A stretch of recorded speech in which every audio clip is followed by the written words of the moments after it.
झारखंड ऐसा आंदोलन करेगा कि पूरा देश देखेगा।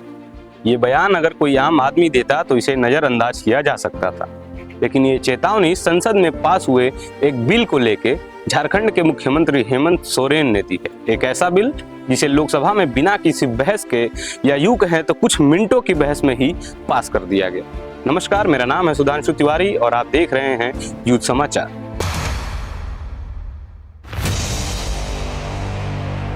संसद का मानसून सत्र 25 दिनों और 19 बैठकों के बाद खत्म हो गया, लेकिन इस पूरे सत्र में लोकसभा सिर्फ 17.5 घंटे और राज्यसभा 37.5 घंटे ही प्रभावी रूप से काम कर सकी। यानी दोनों सदनों को मिलाकर करीब 55 घंटे ही काम हुए।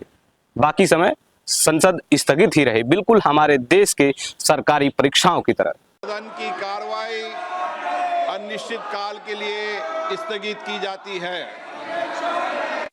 इस सत्र में 12 बिल पास हुए, जिसमें से एक बिल है mines and minerals development and regulation amendment bill 2026। ये बिल लोकसभा और राज्यसभा से पास हो चुका है। अब इंतजार है तो सिर्फ राष्ट्रपति के हस्ताक्षर का। इस बिल की बात करें तो ये हमारे देश के राज्यों में मौजूद खनिज को लेके है और ये विवादित इसलिए है क्योंकि इसमें कहा जा रहा है कि मिनरल्स और माइंस के ऊपर कितना टैक्स, सेस या लेवी लगेगा ये राज्य सरकार नहीं बल्कि केंद्र सरकार तय करेगी। 1957 में देश के खदानों को लेकर एक कानून बनाया जो समय समय से बदलता रहा। आगे बढ़ने से पहले कुछ जरूरी बातें हैं जो जान लेते हैं। झारखंड जैसे खनिज समृद्ध राज्यों के पास खनन से कैसे कमाई होती है, इस बारे में जान लेते हैं। मान लीजिए झारखंड में किसी कंपनी को खनन की अनुमति मिली और उसने जमीन से कोई खनिज निकाला। खनिज निकालने के बाद कंपनी को सरकार को तय रेट्स के अनुसार जो भुगतान करना होता है उसे रॉयल्टी कहते हैं। इसके अलावा खनिज की बिक्री से होने वाली आय पर लागू टैक्स अलग होता है, मतलब कि निकाला जाएगा मिनरल्स तो उसका टैक्स अलग है और उसे बेचा जाएगा तो उसका टैक्स अलग है, और सेस भी वसूला जाता है। सेस भी एक प्रकार का टैक्स ही होता है जिसे सरकार किसी विशेष कामों के लिए कंपनी पे लगाती है, जिससे राज्य की जितने भी कल्याणकारी योजनाएं हैं उसमें पैसा वो लगाया जाता है। ये तो बात हुई टैक्स की। अब आते हैं विवाद पर कि इस खदानों पर टैक्स कौन लगाएगा, केंद्र या राज्य।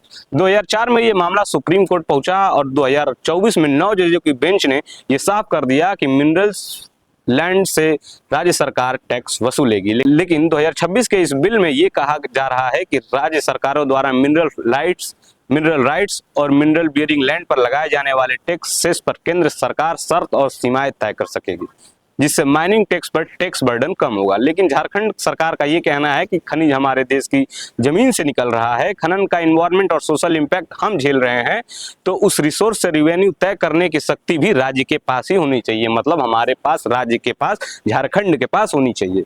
लेकिन झारखंड सरकार की चिंता सिर्फ टैक्स ही नहीं है। अगर सारे राज्य की मिनरल राइट्स और मिनरल बियरिंग लैंड पर टैक्स सेस लगाने की शक्ति सीमित होती है तो इसका असर राज्य के राजस्व पर पड़ सकता है। झारखंड जैसे खनिज संपन्न राज्यों में इसी पैसे से विकास और कल्याणकारी योजनाओं के लिए धन जुटाए जाते हैं। झारखंड मुक्ति मोर्चा ने अपने ऑफिशियल एक्स हैंडल पर तो ये भी लिखा कि खनिज से मिलने वाला 14,656 करोड़ का अनुमानित राजस्व झारखंड की महिलाओं, बच्चों और गरीब परिवारों पर खर्च होता है।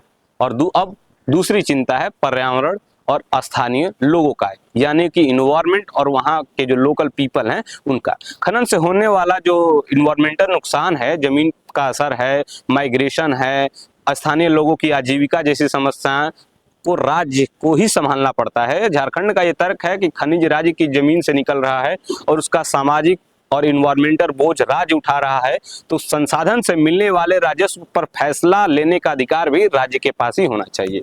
यानी विवाद सिर्फ टैक्स का नहीं है, विवाद इस बात का है कि झारखंड के खनिज से मिलने वाले पैसे और उससे जुड़े फैसलों पर आखिर अधिकार किसका है, सरकार का, राज्य सरकार का, केंद्र सरकार का या किसका। इस खबर पे जो भी आप सोचते हैं हमें कमेंट बॉक्स में जरूर बताएं।